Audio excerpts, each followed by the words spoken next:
अस्सलामुअलैकुम दोस्तों। तो दोस्तों, आज हम आपकी खिदमत में हाज़िर हुए हैं एक नई लेक्चर के साथ। आज का हमारा टॉपिक जो है वो है वेक्टर प्रोडक्ट यानी क्रॉस प्रोडक्ट। तो आइए चलते हैं टॉपिक की तरफ कि वेक्टर प्रोडक्ट और क्रॉस प्रोडक्ट ये क्या होता है। दो वेक्टर लेते हैं, वेक्टर ए, दूसरा है वेक्टर बी। अब इन दोनों के बीच में हम क्रॉस को डालेंगे। क्रॉस के डालने से क्या बन जाता है, वेक्टर प्रोडक्ट और क्रॉस प्रोडक्ट। तो हमारे पास जो क्वांटिटी हासिल होती है दोनों की क्रॉस प्रोडक्ट से, उसको हम नाम देते हैं वेक्टर सी। अब पहले टॉपिक में हमने डिफरेंस को बताया था कि स्केलर प्रोडक्ट और वेक्टर प्रोडक्ट में फ़र्क क्या होता है। स्केलर प्रोडक्ट में जो हमारे पास क्वांटिटी हासिल होती है वो स्केलर होती है, जबकि वेक्टर प्रोडक्ट में हमारे पास जो क्वांटिटी हासिल होती है वो वेक्टर होगी, यानी मैग्नीट्यूड के साथ साथ उसकी डायरेक्शन भी होगी। अब यहाँ पर जो हमने वेक्टर सी को लिया है, एक्चुअली ये किया है वेक्टर क्वांटिटी है, क्योंकि हम बोल रहे हैं वेक्टर सी, ये वेक्टर क्वांटिटी है। अब इस वेक्टर क्वांटिटी का डायरेक्शन भी होगा, मैग्नीट्यूड भी होगा। तो by definition A cross B को हम इस तरह लिख सकते हैं, magnitude of the first vector, magnitude of the second vector and sine of the angle between the two vector. ये वेक्टर सी जो हमारे पास अनदर वेक्टर क्वांटिटी हासिल हुई है, ये उसका मैग्नीट्यूड है। अब चूंकि ये वेक्टर क्वांटिटी है तो उसका डायरेक्शन तो होगा। तो डायरेक्शन को शो करने के लिए हम इसी मैग्नीट्यूड के साथ ए बी साइन थीटा के साथ एक यूनिट वेक्टर को डालते हैं एन कैप। ये एन कैप एक्चुअली क्या शो करता है, इस वेक्टर सी की डायरेक्शन को शो करता है कि ये वेक्टर सी किस डायरेक्शन में है। अब कैसे ये वेक्टर सी की डायरेक्शन को शो करेगा, ये वेक्टर ए, ये लेते हैं वेक्टर बी को, वेक्टर ए और वेक्टर बी ये एक प्लेन में कंसीडर करते हैं। इन दोनों के बीच में जो एंगल है वो है थीटा।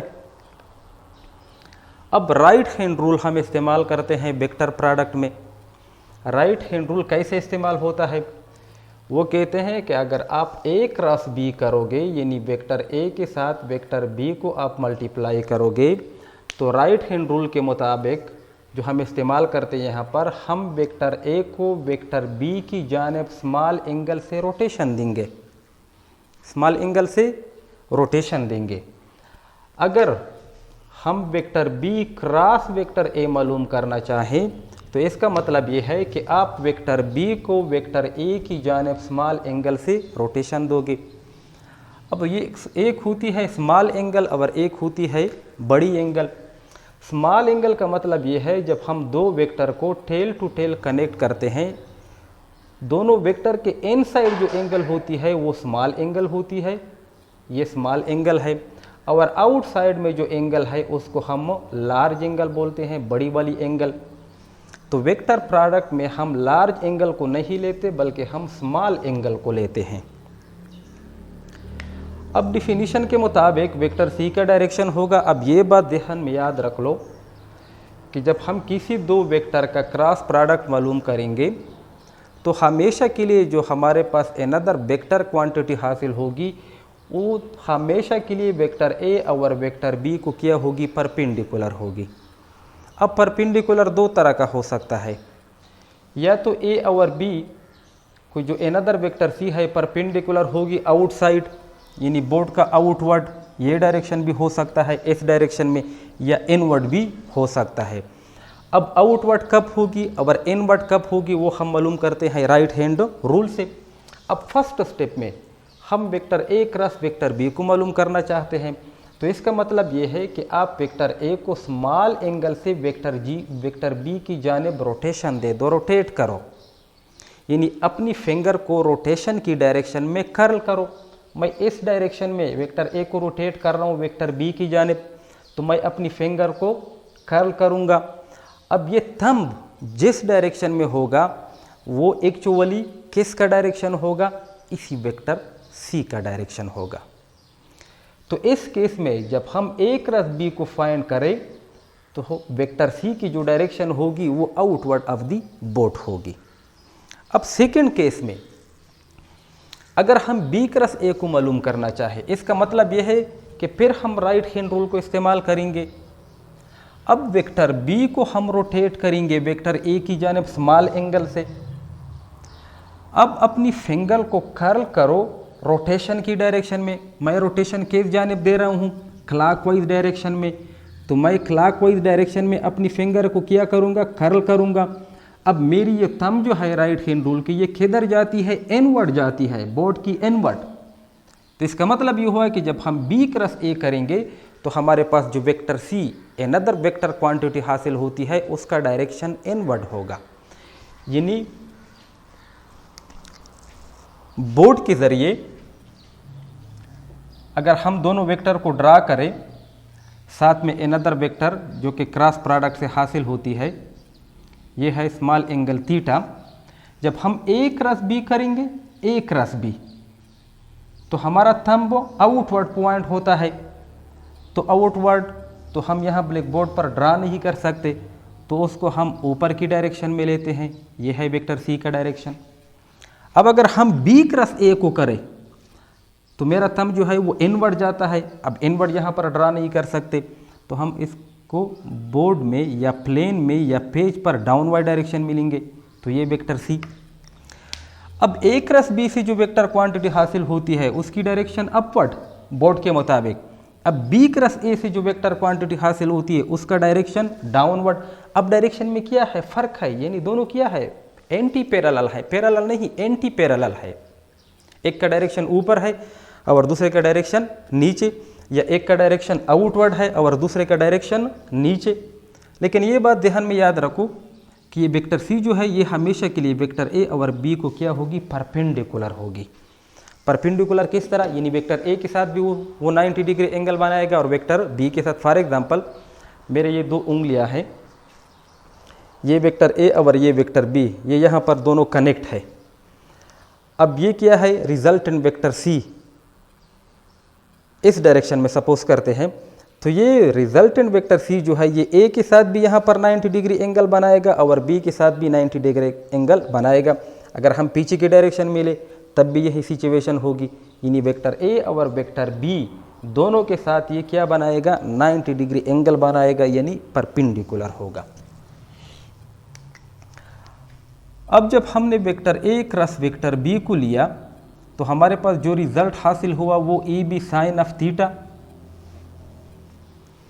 जब हमने vector B cross vector A को लिया तो भी हमारे पास रिजल्ट आया B A into sine of theta. ये दोनों तो मैग्नीट्यूड हैं, मैग्नीट्यूड तो आपस में बराबर, लेकिन मसला क्या है? डायरेक्शन का है। एक का डायरेक्शन ऊपर है और दूसरे का डायरेक्शन नीचे है।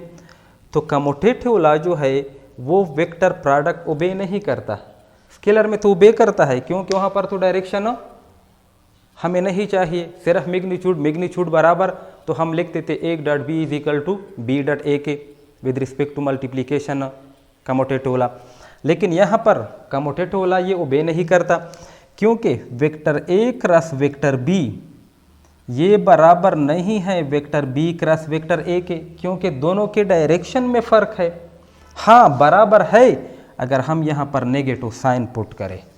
अब नेगेटिव साइन का मतलब क्या है? कि दोनों का डायरेक्शन जो है वो अपोजिट है। अब जिस तरह हमने स्केलर में डायग्राम के ज़रिए डॉट प्रोडक्ट को एक्सप्लेन किया था, वेक्टर प्रोडक्ट भी हम उसी मेथड से एक्सप्लेन कर सकते हैं। लेकिन ये बात याद रखो कि अगर स्केलर प्रोडक्ट आपको समझ में आ जाए तो वेक्टर प्रोडक्ट आसान है, अगर वेक्टर प्रोडक्ट आपको समझ में आए तो स्केलर प्रोडक्ट आसान है। क्योंकि स्केलर प्रोडक्ट या डॉट प्रोडक्ट में हम वो कंपोनेंट लेते थे जो पहले वेक्टर के साथ पैरेलल होता था, यानी in the direction of first vector होता था। अब वेक्टर प्रोडक्ट में हम परपेंडिकुलर कंपोनेंट लेंगे, यानी हम दूसरे वेक्टर का वो कंपोनेंट लेंगे जो पहले वेक्टर को परपेंडिकुलर हो। एक में हॉरिजॉन्टल यानी पैरेलल और दूसरे में परपेंडिकुलर। एक में काज एंगल क्यों? क्योंकि थीटा वाला साइड जो है वो हम लेते हैं, वो हमेशा के लिए काज होता है। और वेक्टर प्रोडक्ट में हम साइन लेते हैं। साइन क्यों लेते हैं? क्योंकि थीटा वाला साइड तो हम नहीं लेते, उसको परपेंडिकुलर लेते हैं।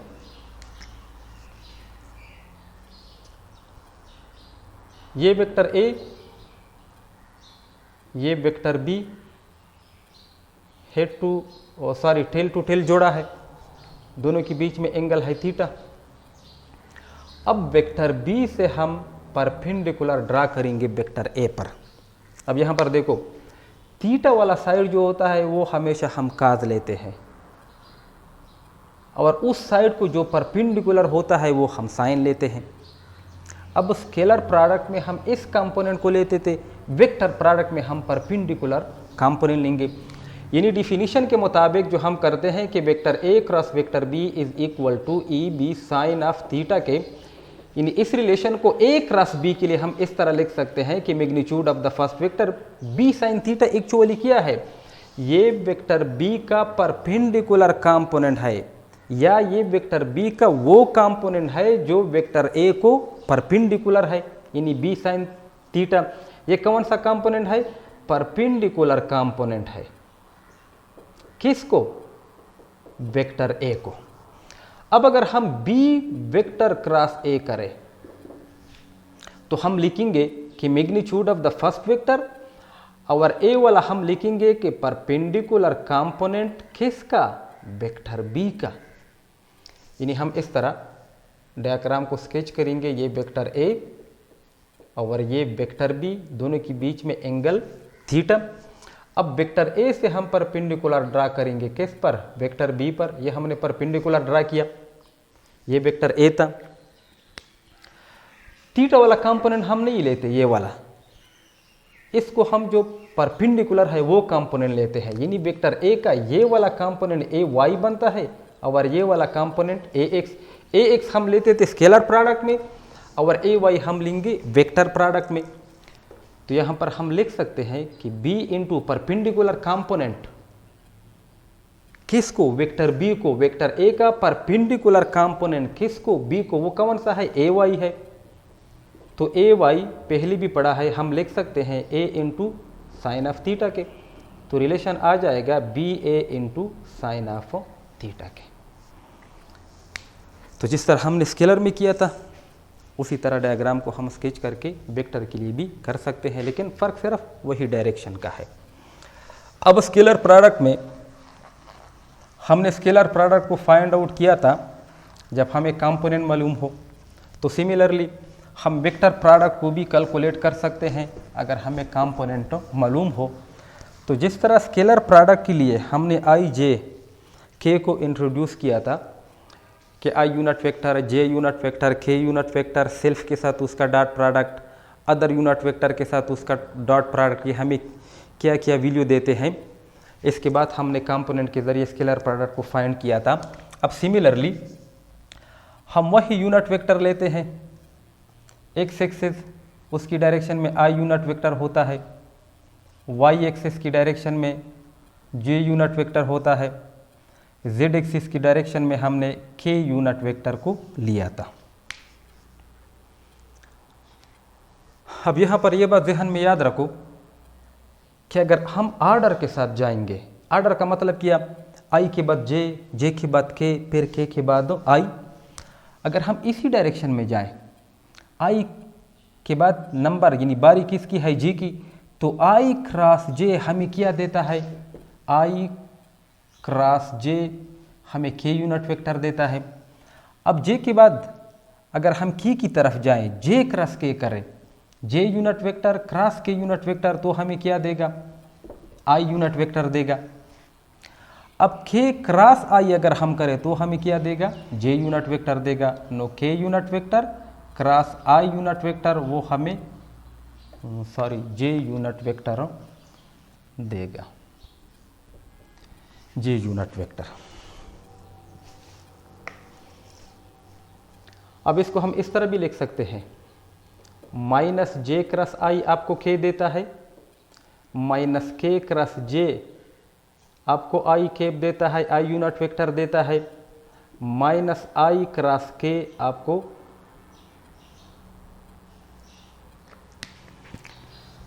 ये जे यूनिट वेक्टर है, के क्रॉस आई जे देता है। जे यूनिट वेक्टर। तो माइनस आई क्रॉस के हमें क्या देगा, जे यूनिट वेक्टर देगा, जे यूनिट वेक्टर। अब इसके बाद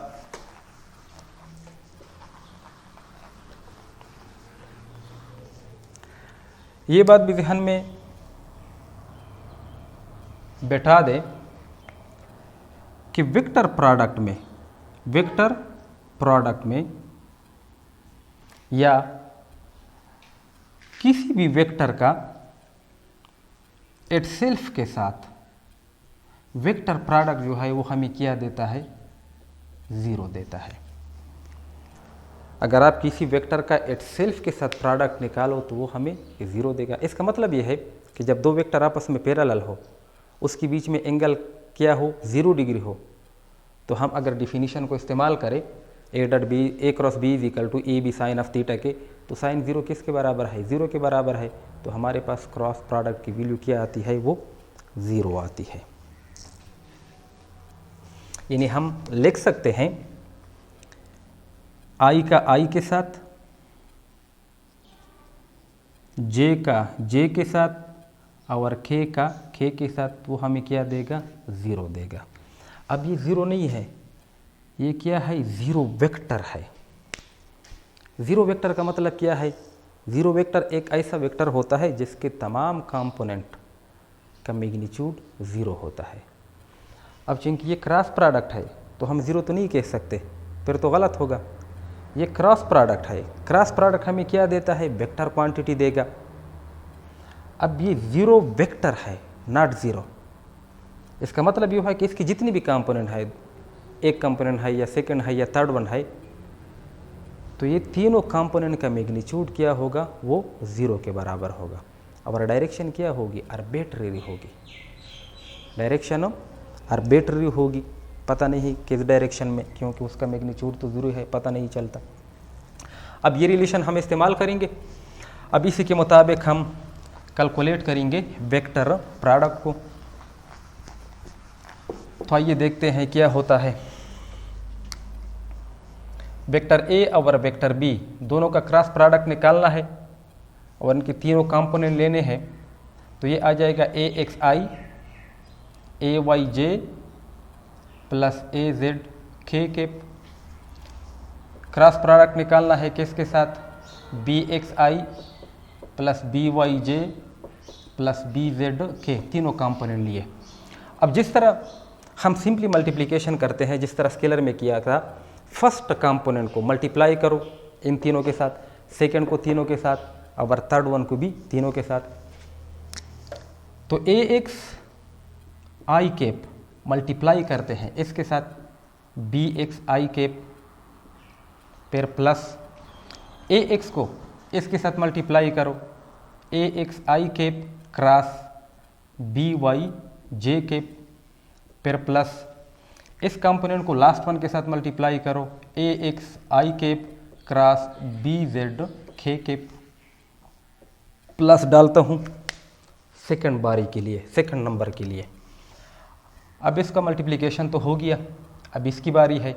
ए वाई जे को मल्टीप्लाई करो तीनों के साथ, तो आ जाएगा ए वाई जे कैप क्रॉस बी एक्स आई कैप, प्लस सेकंड के साथ करो ए वाई जे कैप क्रॉस, ये बन जाएगा बी वाई जे कैप, प्लस अब थर्ड वन के साथ करो सेकंड का ए वाई जे कैप क्रॉस, इसके साथ करो बी जेड के कैप, फिर प्लस थर्ड वन टर्म के लिए। तो ये आ जाएगा ए जेड के कैप क्रॉस बी एक्स आई कैप, प्लस सेकंड के साथ करो ये वाला ए जेड के कैप क्रॉस बी वाई जे कैप, प्लस लास्ट वन के साथ करो ए जेड के कैप क्रॉस बी जेड के कैप। अब देखो ना, अगर आपको याद हो फर्स्ट लेक्चर में स्केलर प्रोडक्ट में इसी तरह हमारे पास 9 टर्म्स आए थे। तो स्केलर प्रोडक्ट में 9 टर्म्स में से 6 टर्म्स कैंसिल हुई थी, सिर्फ 3 टर्म्स बाकी रह गए थे। अब यहाँ पर मैंने कहा था ना कि स्केलर और वेक्टर अपोजिट,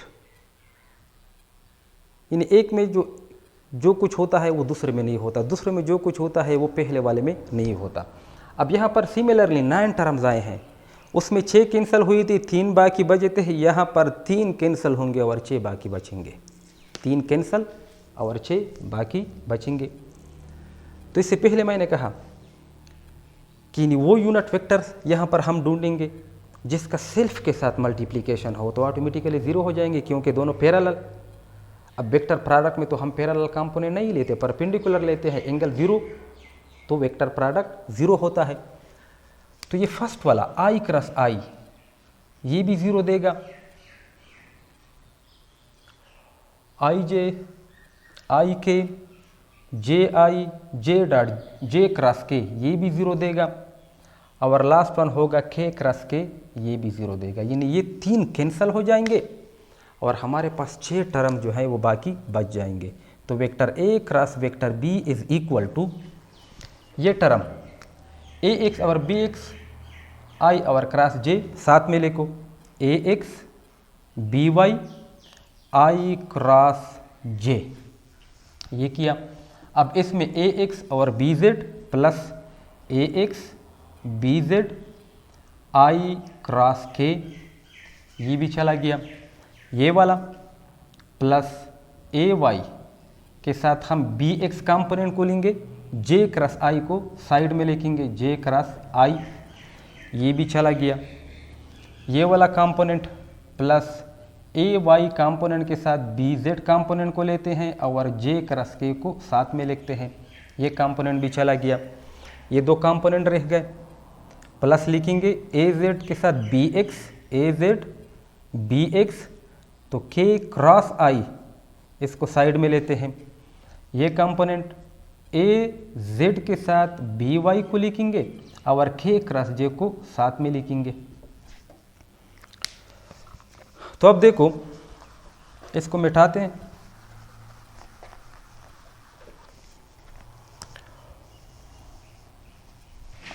तो vector a cross vector b आ जाएगा। अब देखो ना ax by,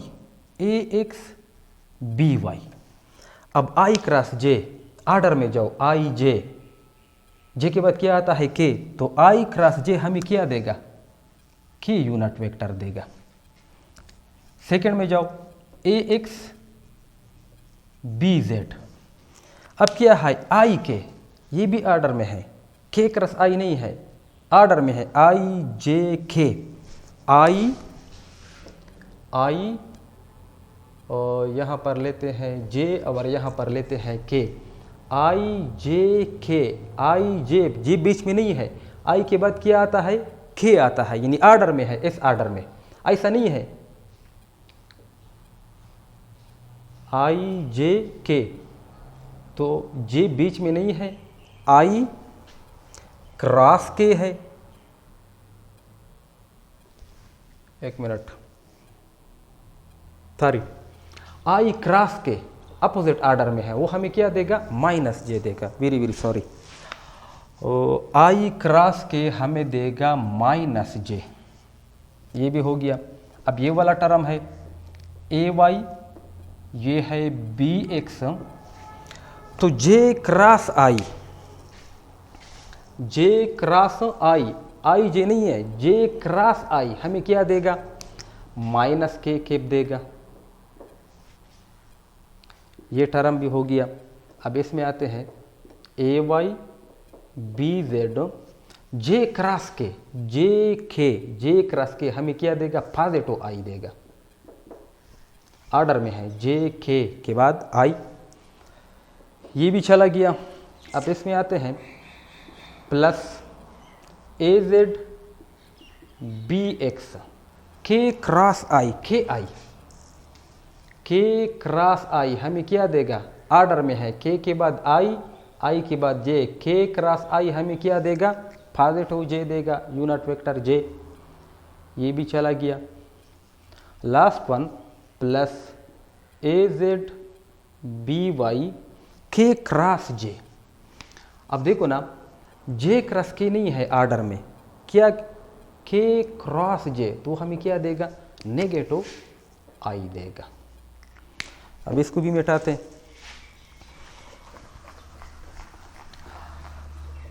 अब आप इन 6 टर्मों में देखेंगे आई को साथ में, जे को साथ में और के को साथ में करेंगे। तो पहले आई को ढूंढते हैं। ये भी आई वाला टर्म और ये भी आई वाला टर्म, इसको साथ में लिखते हैं ए Y B Z into I cap, ये आ जाएगा प्लस ए जेड बी वाई माइनस आई केप।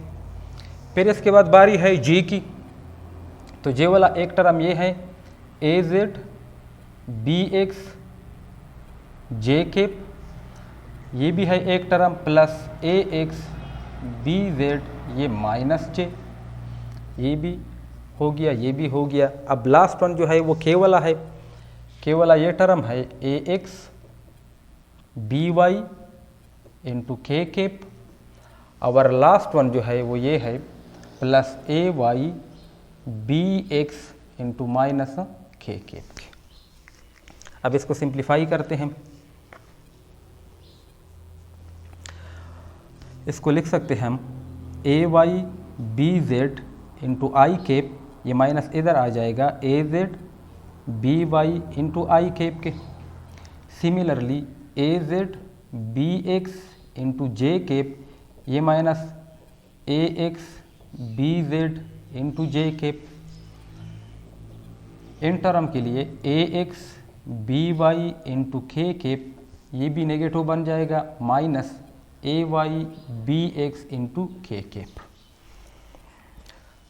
अब इन दोनों टर्म में आई कॉमन है, तो ये आ जाएगा ए वाई बी जेड और ये ए जेड बी वाई। इनमें जे कॉमन है, तो ये J into A Z B X minus A x ये बी जेड आ जाएगा।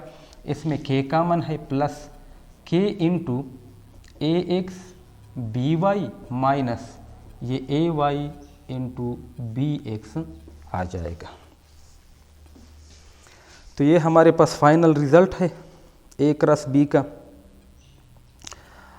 अब डिफिनीशन के मुताबिक ए क्रॉस बी हमें क्या देता है, वेक्टर क्वांटिटी। अब वेक्टर क्वांटिटी को हमने डिनोट किया था सी से, यानी हमारे पास आ गया कि vector A cross vector B is equal to vector C के। Vector A cross vector B is equal to vector C के। तो ये जो हमारे पास रिलेशन आया ये वाला, ये एक्चुअली किसके बराबर हो गया, वेक्टर सी के।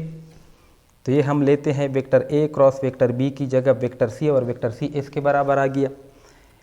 अब ये जब वेक्टर क्वांटिटी है तो इसके भी 3 कंपोनेंट होंगे।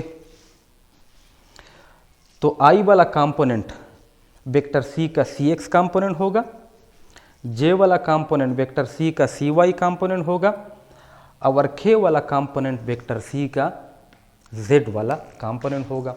यानी यहाँ पर हम लिख सकते हैं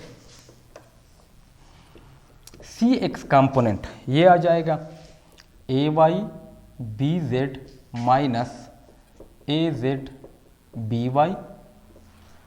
सी वाई कंपोनेंट जे वाला कंपोनेंट होगा, क्योंकि हमने कहा था कि जे एलंग वाई एक्सिस, ये है ए जेड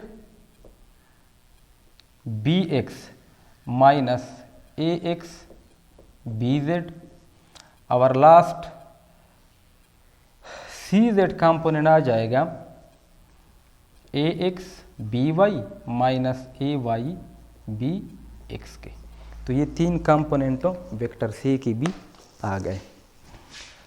अब ये तो था कंपोनेंट मेथड का।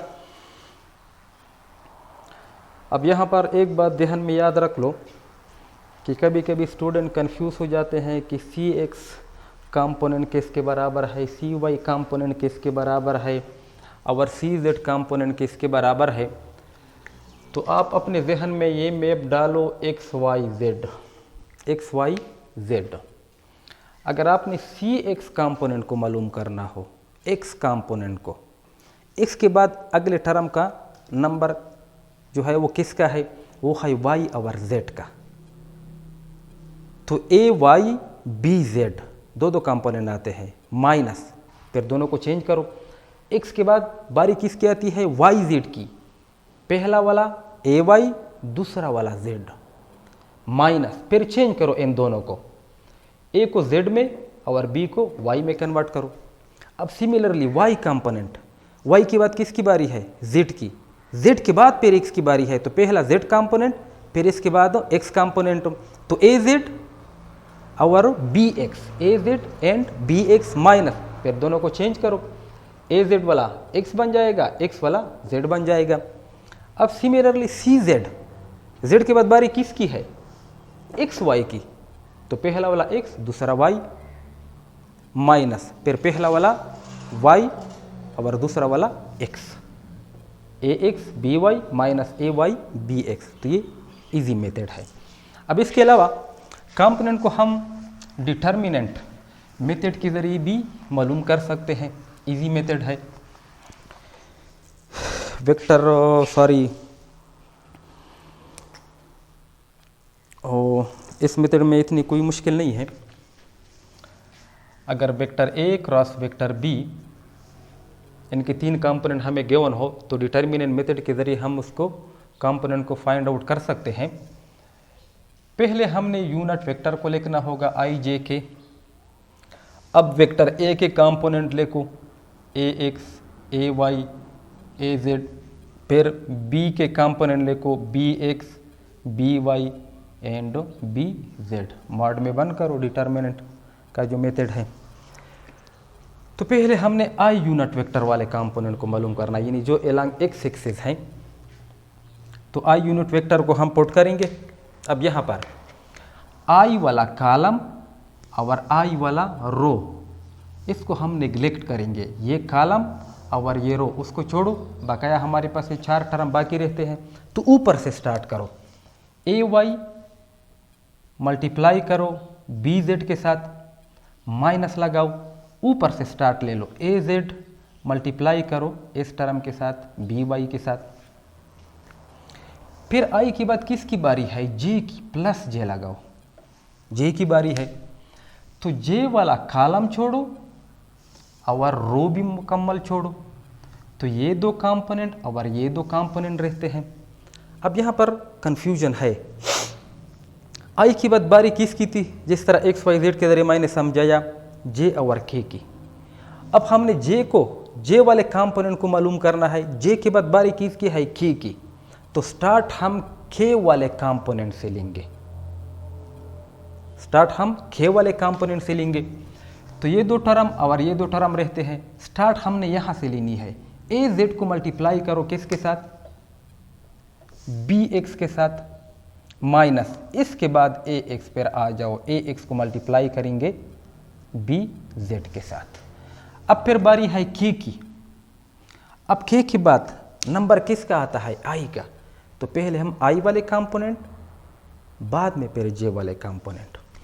तो के वाला कॉलम छोड़ो और ये रो कैंसिल करो, तो ये दो टर्म रहते हैं।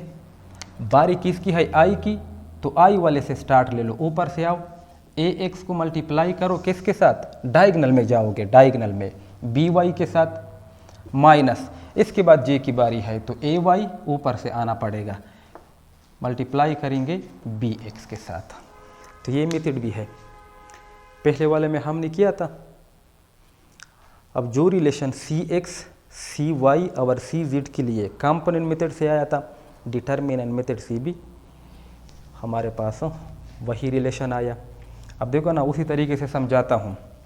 आई एलॉन्ग एक्स एक्सिस, एक्स के बाद बारी किसकी है, वाई जेड की। पहला वाला वाई, दूसरा वाला जेड, ए वाई बी जेड, फिर दोनों को चेंज करो।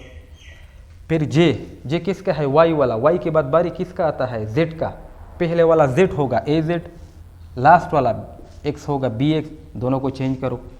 फिर के एलॉन्ग जेड एक्सिस, जेड के बाद पहला बारी किसका आता है, एक्स का। पहला वाला टर्म एक्स का होगा, दूसरा वाई को होगा एक्स वाई, फिर बाद में चेंज होंगे वाई और एक्स। तो इस मेथड के ज़रिए भी हम वेक्टर प्रोडक्ट को मालूम कर सकते हैं। तो दोस्तों, ये था हमारा टॉपिक वेक्टर प्रोडक्ट का, यानी क्रॉस प्रोडक्ट। तो इंशाल्लाह अगले टॉपिक में हम कुछ एग्जाम्पल न्यूमेरिकल प्रॉब्लम भी सॉल्व करेंगे और कोशिश करेंगे कि मैथमेटिक्स में जो हम साइन लॉ और कोसाइन लॉ पढ़ते हैं वो यहाँ पर डिराइव करें, क्योंकि साइन लॉ और कोसाइन लॉ की डेरिवेशन जो है वो डिपेंड करता है, यानी उसको हम वेक्टर में पढ़ते हैं। अब वेक्टर जो है वो हम फिज़िक्स में पढ़ते हैं। अब यहाँ पर आप लोग सीखेंगे तो मैथमेटिक्स प्री इंजीनियरिंग वाले जो स्टूडेंट है और उसको कोई मसला नहीं होगा, क्योंकि वही तरीका हम इस्तेमाल करते हैं एडिशन ऑफ वेक्टर का। और तो इंशाल्लाह कोशिश करेंगे कि साइन लॉ और कोसाइन लॉ को हम यहाँ पर डिराइव करके दे दें। और तो मिलते हैं नेक्स्ट वीडियो के साथ। अपनी दुआओं में याद रखना। खुदा हाफिज़।